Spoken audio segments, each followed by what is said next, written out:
Assalamualaikum warahmatullahi wabarakatuh. Selamat datang di 5 menit Pintar Politik.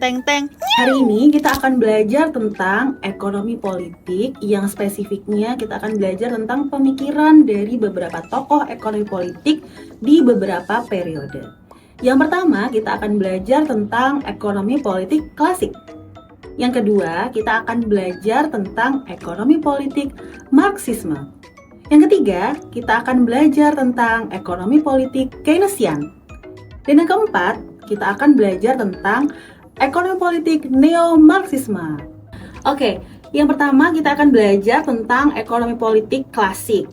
Nah, di sini saya akan menghadirkan salah satu tokoh dari ekonomi politik klasik yang paling terkenal, yakni Adam Smith.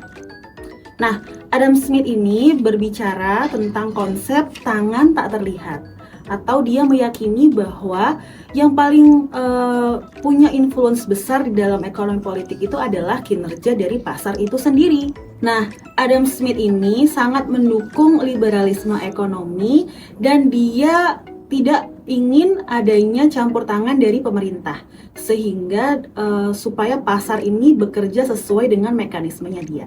Nah, berikutnya kita akan belajar tentang Marxian, pokoknya tentang pemikiran dari si Karl Marx tentang ekonomi politik.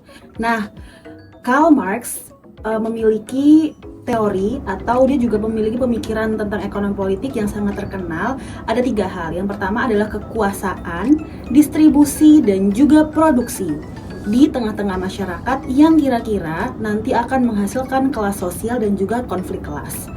Nah, teman-teman pernah dengar yang namanya proletar dan borjuis? Ini juga menjadi salah satu dampak dari apa yang diceritakan atau dipikirkan oleh Karl Marx. Nah, setting place-nya teman-teman bahwa di zaman Karl Marx itu masyarakatnya rata-rata bekerja sebagai buruh, yang dimana perbedaannya adalah antara mereka yang memiliki produksi atau mereka yang memiliki mesin utamanya dan mereka sebagai pekerjanya, sehingga proses ini dilihat sebagai hubungan antara borjuis dan si proletar. Nah, kondisi ini menurut Karl Marx bukanlah kondisi yang ideal. Karena apa? Karena akan membuat buruh semakin sengsara dan yang membuat pemilik modal semakin banyak modalnya. Nah, di dalam mereka memiliki gap yang kemudian menciptakan kesadaran kelas dari para kelompok proletar. Nah, kesadaran kelas inilah yang kemudian berusaha untuk mengkritik kapitalisme. Oke, selanjutnya kita akan belajar tentang John Maynard Keynes atau dikenal dengan Keynesian. Nah, si Keynes ini adalah salah satu ekonom yang kira-kira dia mencetuskan sebuah konsep bahwa intervensi pemerintah itu harus hadir di dalam pertumbuhan ekonomi.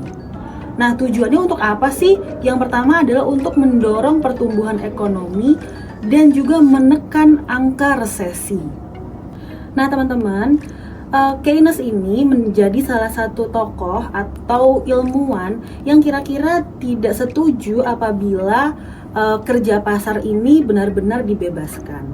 Karena menurut Keynes, perlu hadir pemerintah sebagai kekuasaan tertinggi yang kira-kira bisa mengontrol bagaimana proses kerja pasar itu. Jika tidak ada pemerintah di dalam proses kerja pasar, ini juga akan beresiko. Banyak banget resikonya, bisa menghadirkan kepailitan, kemudian banyak orang-orang yang kemudian tidak bisa membayar hutang dan lain sebagainya, yang nantinya juga akan memberikan dampak negatif terhadap pemerintah itu sendiri. Kesimpulannya, John Maynard Keynes ini sangat mensupport peran pemerintah untuk hadir di dalam proses ekonomi untuk meningkatkan pertumbuhan ekonomi yang baik. Nah, yang terakhir kita akan belajar tentang ekonomi politik neo-Marxian. Kok namanya sama ya sama yang pertama tadi?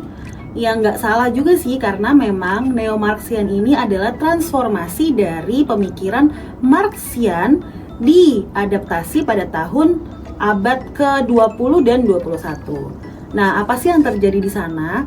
Jadi, ketika kita bicara tentang neo-marxisme atau neo-marxian, di situ ada hubungan antara negara dengan negara sehingga menciptakan sebuah teori yang namanya dependensi dan interdependensi.